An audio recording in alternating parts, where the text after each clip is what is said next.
మానవుడిలో గర్వం అనే అంతర్గత వ్యాధి ఉన్నది. అయితే క్రమశిక్షణ అనేది దేవుని చేతిలో సత్ఫలితాన్ని ఇచ్చే ఒక ఔషధంగా ఉంటున్నది. ఈ మాటలకు భావాన్ని ఆలోచిద్దాం.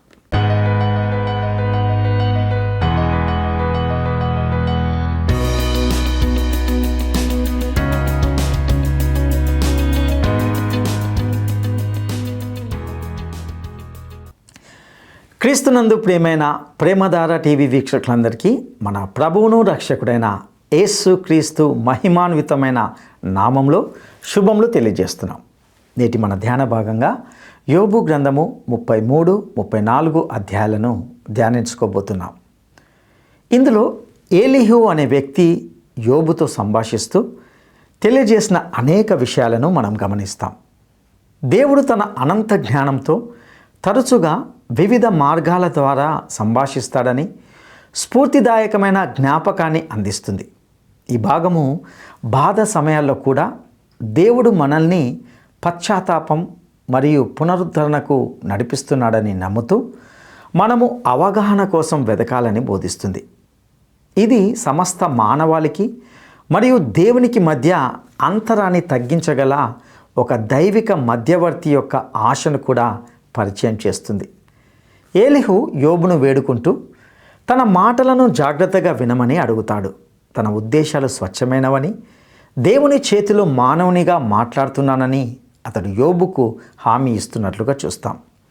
ఏలీహు ఒక దైవిక మధ్యవర్తిగా, ఒక దూతగా ఉండి దేవునితో ఎలా సరిగ్గా ఉండాలో చెబుతూ పలికిన మాటలను మనము ఈ పాఠంలో గమనిద్దామా? గత పాఠంలో మనం యోబు గ్రంథం 32వ అధ్యాయంలో ఎన్నో పాఠాలు నేర్చుకున్నాము. ఈ రోజుల్లో యువకులను ఆగబట్టడం పెద్దవారికి కష్టమైపోతోంది. వారికి ఎన్నెన్నో సమస్యలు ఎదురవుతున్నాయి. వైజ్ఞానికంగా లోకం చాలా త్వరితంగా పరిగెత్తిపోతోంది. దేవుని కంటే ఎక్కువ తెలుసుననుకునే వారికి కనువిప్పు కలగాలి. మనిషి తన పాపాన్ని తాను గుర్తించాలంటే, మనిషి దేవునికి విధేయుడవ్వాలంటే అప్పుడప్పుడు దేవుడు అతనికి 2-3 సార్లు నెత్తిన మొట్టాలి. ఎదటివారిలో తప్పులెనడం కాదు, దేవుని బిడ్డలు మొదట తమ తప్పు తాము తెలుసుకోవాలి. దేవునికి లోబడి ఉన్నాను అనే భావనలో అతిశయించేవారు కూడా ఉన్నారు. వారు ఆధునిక పరిసయ్యులు. ఎలీహు మాట్లాడుతూ అన్నాడు, 32వ అధ్యాయం 16-17 వచనాలు. వారికి ఏమీ ప్రత్యుత్తరము చెప్పటం లేదు. వారు మాట్లాడకపోవటం చూచి నేను ఊరుకుంటానా? నేను ఇయ్యవలసిన ప్రత్యుత్తరం నేనిస్తాను. నేను నా తాత్పర్యం తెలుపుతాను. తన అంతరంగమున ఉన్న ఆత్మ తనను బలవంతం చేస్తున్నది అంటున్నాడు.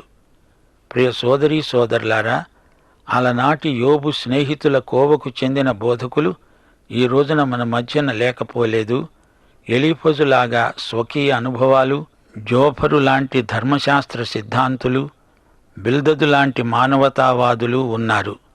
గాని మనకు కావలసింది క్రీస్తు లాంటి బోధకులు, ఆయన లాంటి మనసు గల బోధకులు, ఆయన ఆత్మచేత నింపబడిన బోధకులు. సామెతలు 15వ అధ్యాయం 1వ వచనం ఏమంటోంది? మృదువైన మాట కోపాన్ని చల్లారుస్తుంది, నొప్పించే మాట కోపాన్ని రేపుతుంది. బోధకులు, ప్రసంగికులు ఈ నియమం జ్ఞాపకం ఉంచుకుంటే ఎంతో మేలు. సరే, ఇప్పుడు యోబు గ్రంథం 33వ అధ్యాయం 1వ వచనం నుండి ఎలీహు ఎన్నెన్నో ఆధ్యాత్మిక సత్యాలను తన ప్రసంగంలో పలుకుతున్నాడు. యోబు, దయచేసి నా వాదము ఆలకించు, నా మాటలన్నీ చెవిని పెట్టు. ఇదిగో, నేను మాట్లాడనారంభించాను. నా నోట నా నాలుక ఆడుతున్నది. నా మాటలు నా హృదయ యథార్థతను తెలుపుతున్నాయి. నా పెదవులు జ్ఞానమును యథార్థంగా పలుకుతాయి. దేవుని ఆత్మ నన్ను సృజించింది. సర్వశక్తుని యొక్క శ్వాసము నాకు జీవమిచ్చింది. ఎలీహు ఏమంటున్నాడు? దేవుడు సృష్టికర్త. నేను దేవుని ఆత్మ ద్వారా మాట్లాడుతున్నాను. 1 పేతురు 4వ అధ్యాయం 11వ వచనంలో చెప్పబడినట్లు, ఒకడు బోధించిన ఎడల దైవోక్తులను బోధించినట్లు బోధించాలి. తాను మాట్లాడేవి దేవోక్తులు కాకపోతే బోధకుడు మాట్లాడకూడదు, నోరు తెరవకూడదు, అంతే. దేవుని వద్దకు రావడానికి అనేక మార్గాలుండవు, ఒకటే మార్గం. యేసే మార్గం, సత్యం, జీవం. కృపచేత విశ్వాసము ద్వారా రక్షించబడతాము. యేసే దేవుడు, ఆయన దేవుని కుమారుడు, ఆయన కన్యక గర్భాన జన్మించినవాడు, ఆయన ఆశ్చర్యకరుడు, ఆయన శిలువపై మనందరికీ ప్రత్యామ్నాయంగా మరణించాడు. 3వ రోజు మృత్యుంజయుడై లేచాడు, పరలోకానికి ఆరోహణమై వెళ్ళాడు. ఆయన ఇప్పుడు దేవుని కుడిపార్శ్వాన కూర్చున్న సజీవుడు. త్వరలో ఆయన వస్తాడు. అవును ప్రియ సోదరీ సోదరులారా, మేము ప్రకటించేది దైవోక్తులు, దేవుని వాక్యమే. అది సత్యం. అవిశ్వాసులేమి మాట్లాడగలరు చెప్పండి? దేవోక్తులుగా దేవుని వాక్యాన్ని బోధిస్తున్నాము. ఎలీహు అంటున్నాడు, నీకు చేతనైన ఎడల నాకు ఉత్తరమివ్వు, నా ఎదుట నీ వాదం స్థిరపరుచుకో, వ్యాజ్యమాడు. దేవుని ఎడల నేను నీ వంటి వాడనే, నేను జిగటమన్నుతో చేయబడిన వాడనే. యోబు పక్షాన తాను విజ్ఞాపన చేస్తానంటున్నాడు ఎలీహు. 7వ వచనం, నా వలని భయం నిన్ను బెదరించదు, నా చేయి నీ మీద బరువుగా ఉండదు. నిశ్చయముగా నీ పలుకులు నా చెవిని పడ్డాయి, నీ మాటల ధ్వని నాకు వినబడింది. నేను నేరము లేని పవిత్రుడను, మాలిన్యము లేని పాపరహితుడను. ఈ మాటలు ఆత్మస్వరం. యోబు, దేవుడు ఏమి చేసినా ఏమి చెప్పినా నీకు ఆయన సంజాయిషీ చెప్పుకోవలసిన అవసరం లేదు. ఆయన నా మీద తప్పులు పట్టించడానికి సమయం వెతుకుతున్నాడు, నన్ను పగవాడుగా భావిస్తున్నాడు. ఆయన నా కాళ్ళు బొండలో బిగిస్తున్నాడు, నా త్రోవలన్నిటినీ కనిపెడుతున్నాడని నీవు అంటున్నావే యోబు. ఈ విషయంలో నీవు న్యాయం కనిపెట్టలేదు. నేను నీకు ప్రత్యుత్తరం చెబుతాను, విను. దేవుడు మనిషి కంటే గొప్పవాడు. దేవుని స్థానాన్ని ఏ మానవుడు ఆక్రమించజాలడు. తన క్రియలలో దేవుని గూర్చి దేవుడు ప్రత్యుత్తరమివ్వడు. దేవుడు నరుల శక్తికి మించినవాడు. నీవెందుకు ఆయనతో పోరాడుతున్నావు? ప్రతిదానికి దేవుడు నీకు కారణం చెప్పాలా? అలా కాదు. నీవు దేవుణ్ణి నమ్ముకో, ఆయనే నిన్ను చెయ్యి పట్టుకొని నడిపిస్తాడు. దేవుడు ఒక్కసారే పలుకుతాడు, 2 సార్లు పలుకుతాడు. అయితే మనుషులు అది కనిపెట్టరు. మంచం మీద కునికే సమయాన, గాఢనిద్ర పట్టినప్పుడు, కలలో రాత్రి కలిగే స్వప్నంలో ఆయన వారి చెవులను తెరుస్తాడు, వారి కోసం ఉపదేశం సిద్ధపరుస్తాడు. ఈ విధంగా నరులు గర్విష్ఠులు కాకుండా తాము తలచిన కార్యమును మానుకునేటట్లు చేస్తాడు. గోతికి పోకుండా వారిని కాపాడతాడు. కత్తి వలన నశించకుండా వారి ప్రాణాన్ని ఈ విధంగా తప్పిస్తాడు. అవునవును, వాక్యం లేని చోట దేవుడు స్వప్నాలను, కలలను కూడా సమాచార సాధనాలుగా వాడుకుంటాడు. అది ఆయన ఇష్టం. మనకైతే దేవుని వాక్యం పూర్తిగా ఉంది. దేవునికి స్తోత్రం. యోబుకు అంతర్గతంగా ఒక వ్యాధి ఉంది. అది దేవునికే తెలుసు. అదే గర్వం. అందుచేతనే యోబును, నిన్ను, నన్ను దేవుడు క్రమశిక్షణలో పెడతాడు. అది మన మంచికే. యోబు నీలాంటి నాలాంటి స్వభావం గల మనుష్యుడే. అయితే యోబు నీతిమంతుడవ్వాలంటే దేవుడు ఆ మాట అనాలి గాని నేను నీతిమంతుణ్ణి అంటూ స్వనీతిమంతుడు కాకూడదు. అందుకే దేవుడు యోబుకు ఈ కఠిన పరీక్ష పెట్టాడు. 29వ వచనం, యోబు ఆలోచించు, నరులు సజీవులకుండే వెలుగు చేత వెలిగించబడేటట్లు కూపములో నుండి వారిని మరల రప్పించాలని మానవుల కోసమై 2 సార్లు 3 సార్లు ఈ క్రియలన్నిటినీ దేవుడు చేస్తున్నాడు. దేవుడు ప్రేమిస్తున్నాడు. తన బిడ్డలమైన మనలను అడపాదడపా ప్రేమతో శిక్షిస్తున్నాడు. 31వ వచనం, యోబు చెవిని పెట్టు, నా మాట ఆలకించు, మౌనంగా ఉండు, నేను మాట్లాడతాను. చెప్పవలసిన మాట ఏదైనా నీకుంటే నాకు ప్రత్యుత్తరం చెప్పు. యోబు మాట్లాడు. నీవు నీతిమంతుడవని నేను స్థాపించగోరుతాను. మాట ఏదీ లేని ఎడల నీవు నా మాట ఆలకించు, మౌనంగా ఉండు. నేను నీకు జ్ఞానం బోధిస్తాను. హెబ్రీ పత్రిక 12వ అధ్యాయం 3 నుండి 5వ వచనం వరకు.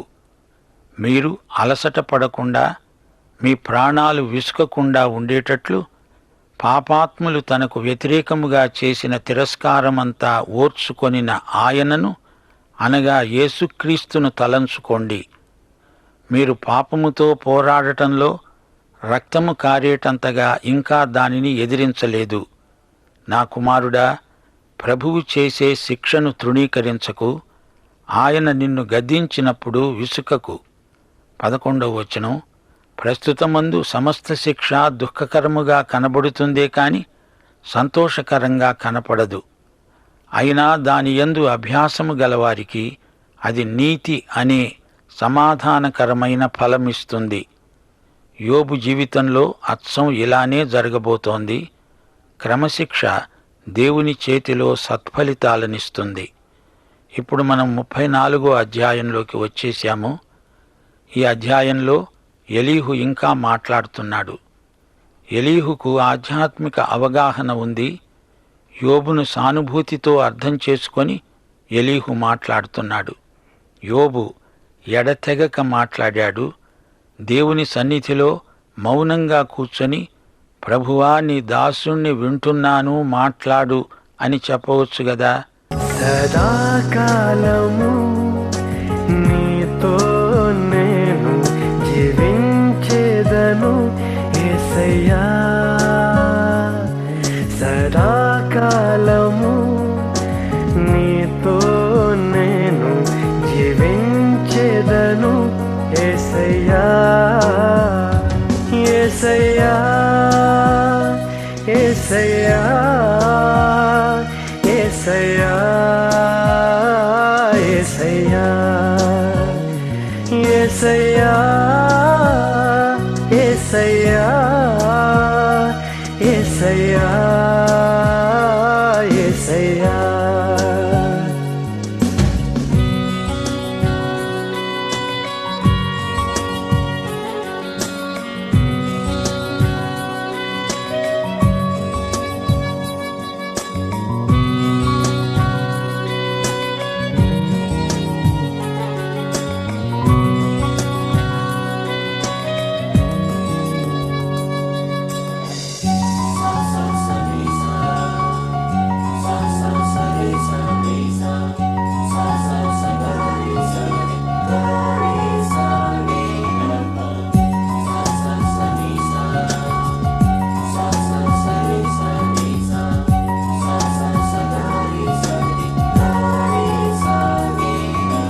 పాపాలో వెలుపడియున్న నన్ను నీ ప్రేమతో నన్ను లేపవయా.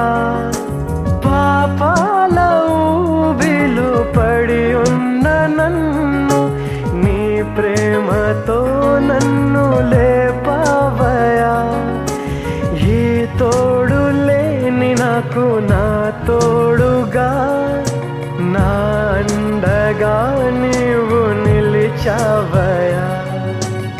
ఏ తోడు లేని నాకు నా తోడుగా, నా అండగా నీవు నిలిచావయా.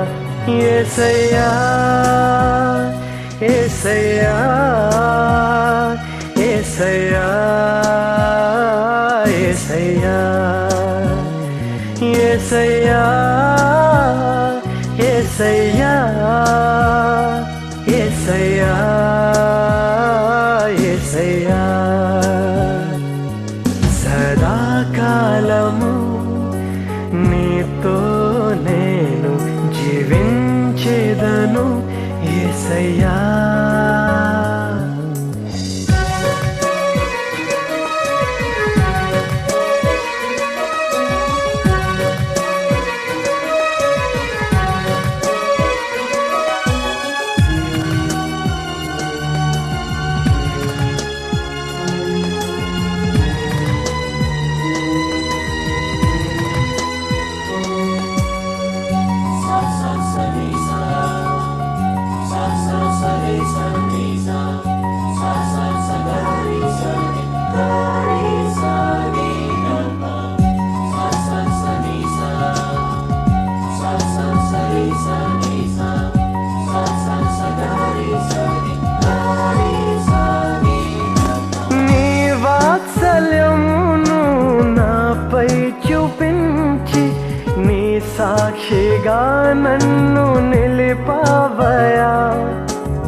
కార్యములు ఎన్నో చేసి నీ పాత్రగా. 1 సమూయేలు 3వ అధ్యాయం 10వ వచనంలో సమూయేలు ఏమన్నాడు? నీ దాసుడు ఆలకిస్తున్నాడు, ఆజ్ఞాపించు. సమస్తము తన మేలు కోసమే జరిగేట్లు చేస్తున్నాడని యోబుకు తెలియదు. అందుకే అలా మాట్లాడాడు. దేవుని కృప నిరంతరము ఉంటుంది. దేవునితో నిశ్చింతగా నడిచిపోవటానికి బదులు పరిస్థితులను చూచి ఆందోళన చెందుతాము. దానివల్ల మనకు నష్టమే గాని ప్రయోజనమేమీ కలగదు. మనం పరిస్థితులకు పైగా ఉండాలి కానీ వాటి కిందికి రాకూడదు. మనకు ఎదురయ్యే ప్రతి పరిస్థితిని, ప్రతి సంఘటనను మన మేలు కోసమే దేవుడు వాడతాడు. పరిస్థితులు నీకు దేవునికి మధ్య అడ్డుగోడలు కాకూడదు. తాత్కాలికమైన ఈ శ్రమలు మనలను దేవుని నుండి వేరు చేయలేవు. ఇదే మన విశ్వాస ప్రమాణం. విరిగి నలిగిన హృదయంతో ప్రభువును వేడుకోవటానికి బదులు ఆయనను విమర్శించడం కేవలం అవివేకమనిపించుకుంటుంది. దేవుని చేతిలో మన భవిష్యత్తు ఉన్నదంటే మనం భయపడాల్సిన అవసరమే లేదు. ఎలీహు మిగతా 3 మాటలను కొట్టిపారేశాడు. ఇప్పుడు ఎలీహు యోబును దేవునితో ముఖాముఖి భేటీ కోసం సిద్ధపరుస్తున్నాడు. ఇప్పుడు యోబు దృక్పథమే పూర్తిగా మారిపోతుంది. యోబుకు అతని స్నేహితులకు, యోబుకు దేవునికి, యోబుకు అతని మనస్సాక్షికి ఉన్న సంబంధాలు మారిపోతాయి. యోబు దేవుని దృక్పథంతోనే తనను తాను చూసుకుంటాడు. ప్రియ శ్రోతలు, వింటున్నారా? అన్నిటికంటే ముందుగా మన అంతరంగంలో మార్పు రావాలి. అవసరమైతే దేవుడు మనల్ని కఠినంగా శిక్షించినా పర్వాలేదు. దేవుని సన్నిధిలో ఆయనకు లోబడి ఆయనకు మన జీవితాన్ని సమర్పించుకుంటే మనకు అంతకంటే ఇంకేం కావాలి? ఇప్పుడు ఎలీహు ఉపన్యాసం వినండి. యోబు గ్రంథం 34వ అధ్యాయం 1వ వచనం నుండి. జ్ఞానులారా, నా మాటలు వినండి. అనుభవశాలులారా, నాకు చెవియొగ్గండి. నా 3 సహప్రసంగికులారా, మీరూ వినండి. అంగిలి ఆహారాన్ని రుచి చూచినట్లు చెవి మాటలను పరీక్షిస్తుంది. మాటల రుచి చెవికి తెలుసు, ఆహారం రుచి నాలుకకు అంగిలికి తెలుసు. కమ్మని సంగీతం వీణులకు విందుగదా. న్యాయమైనదేదో విచారించి చూతాము రండి. మేలైనదేదో మనంతట మనమే విచారించి తెలుసుకుందాము రండి. మంచి భోజనమేదో చూచి తింటాము గదా, అలాగే మంచి మాటలు విందాము. యోబు అంటున్నాడు, నేను నీతిమంతుణ్ణి, దేవుడు నా పట్ల న్యాయం తప్పాడు. న్యాయవంతుడినై ఉండి నేను అబద్ధికునిగా ఎంచబడుతున్నాను. నేను తిరుగుబాటు చేయకపోయినా నాకు మానజాలని గాయమైంది. దేవుడు తనకు అన్యాయం చేశాడని యోబు ఫిర్యాదు చేస్తున్నాడు. 7వ వచనం, యోబు వంటి మానవుడెవడు? అతడు మంచినీళ్ల వలె తిరస్కారాన్ని పానం చేస్తున్నాడు. యోబు దేవుని క్రమశిక్షను ధిక్కరించాడు. అన్యాయమంతా దేవునిదే అంటున్నాడు. అందుచేత అతనికి దేవునికి మధ్య దూరం ఏర్పడింది. యోబు స్పృహ కోల్పోతున్నాడు. దేవుడు పెట్టే శిక్షను నిర్లక్ష్యం చేసేవారికి ఇలానే జరుగుతుంది. యోబు చెడుతనం చేసేవారికి చెలికాడయ్యాడు. భక్తిహీనులకు సహవాసి అయ్యాడు. పరలోకానుభూతిని పోగొట్టుకున్నాడు. దుష్టులు, దుర్మార్గులు అతని చుట్టూ చేరారు. దేవుడిదే తప్పు అంటూ చెప్పుక తిరుగుతున్నాడు.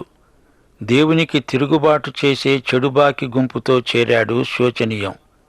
దేవునితో సహవాసం చేయడమే ఎవరికీ ఏమీ ప్రయోజనకరం కాదు అంటున్నాడు. ఇలాంటి వారు చాలామంది ఉన్నారు.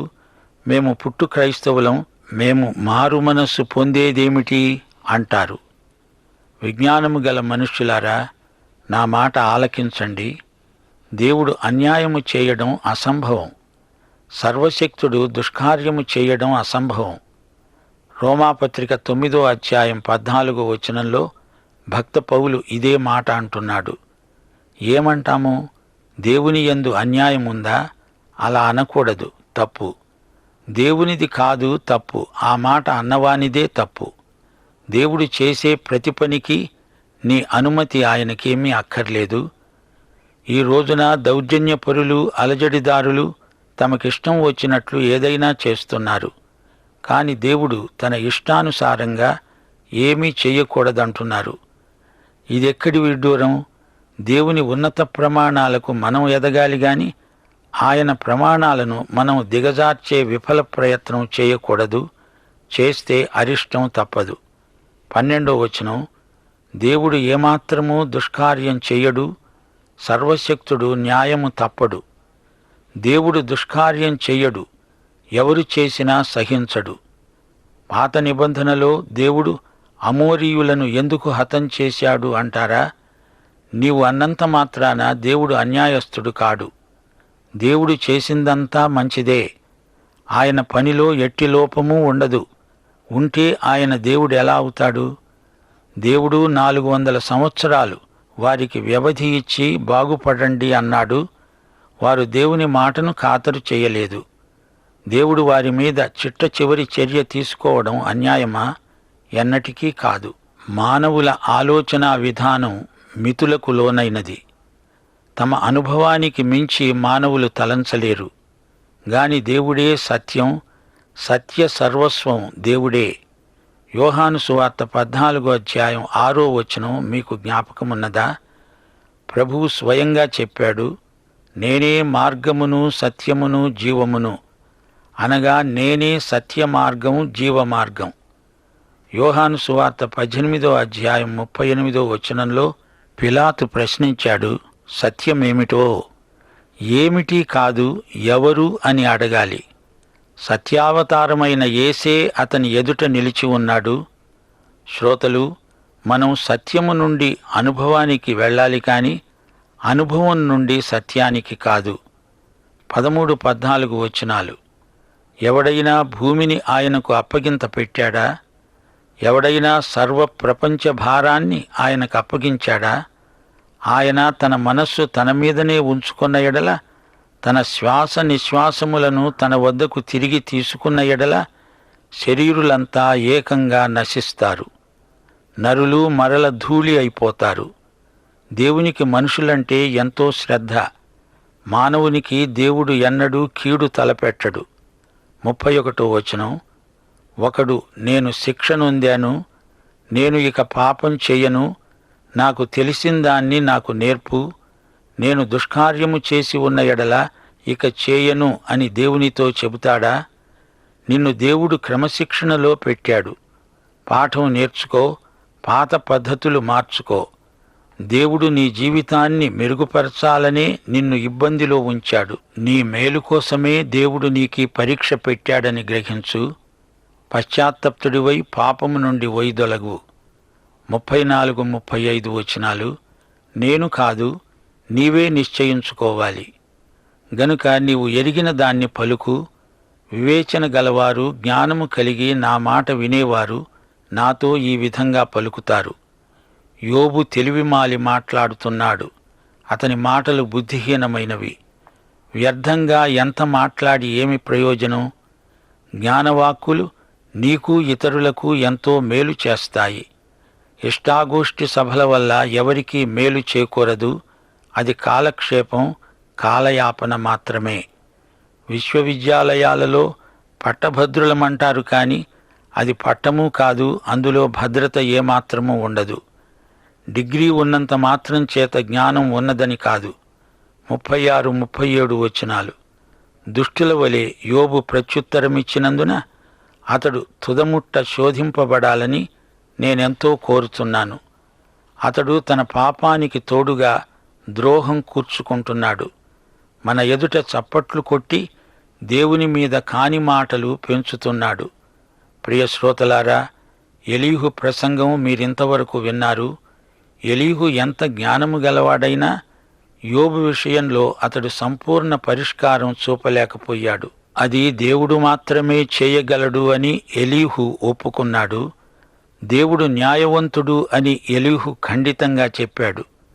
పరీక్షలో ప్రశ్నలన్నిటికీ ముందే జవాబులు చెబితే అది పరీక్ష ఎలా అవుతుంది?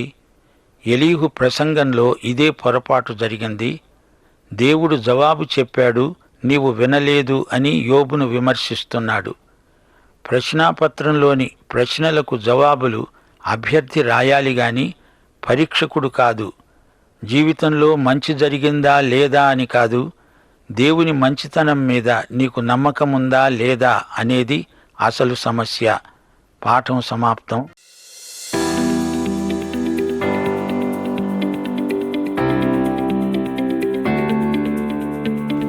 తనకు జీవమిచ్చినది ఎవరని యోబు అన్నాడు. తనకు జీవమిచ్చినది ఎవరని యోబు అన్నాడు. 1 సర్వశక్తుని యొక్క నీడ, 2 సర్వశక్తుని యొక్క శక్తి, 3 సర్వశక్తుని యొక్క శ్వాసము. ఈ ప్రశ్నకు సరైన జవాబును ఈ వాట్సాప్ నంబర్కు పంపండి. మా వాట్సాప్ నంబర్ 9399952570. ప్రియులారా, ఇంతవరకు ఏలీహు అనే వ్యక్తి యోబుతో జరిపినటువంటి సంభాషణల నుండి కొన్ని శ్రేష్టమైన సత్యాలను నేర్చుకొని ఉన్నాం. అతడు తనతో ఏదైనా చెప్పాలని ఉంటే యోబును మాట్లాడమని ఆహ్వానించి యోబు పట్ల పూర్తి శ్రద్ధ వహిస్తానని వాగ్దానం చేశాడు.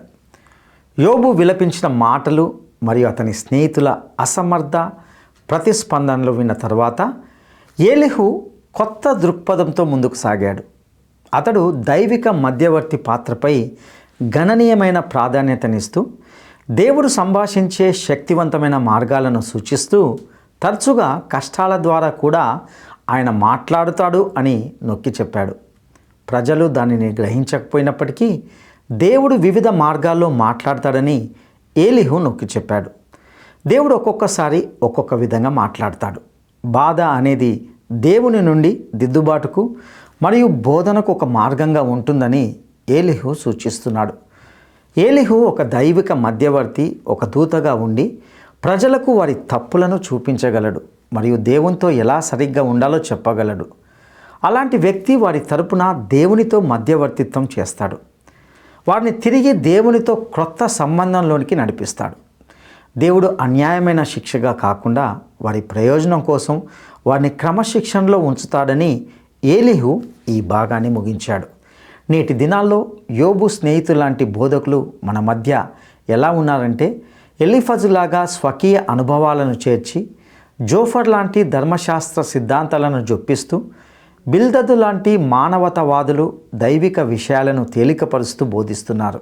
అయితే మనకు క్రీస్తు లాంటి బోధకులు కావాలి. ఆత్మచేత నింపబడిన బోధకులు కావాలి. తద్వారా మనము సత్యాన్ని తెలుసుకొని సత్యంలో జీవించడానికి వీలవుతుంది. అటి కృప దేవుడు మనందరికీ దయచేయనుగాక. దైవాశీస్సులు. ఈ కార్యక్రమం మీకు నచ్చిందా? అయితే వెంటనే మిస్డ్ కాల్ ఇవ్వండి. బహుమతి పొందే విజేత మీరే కావచ్చు.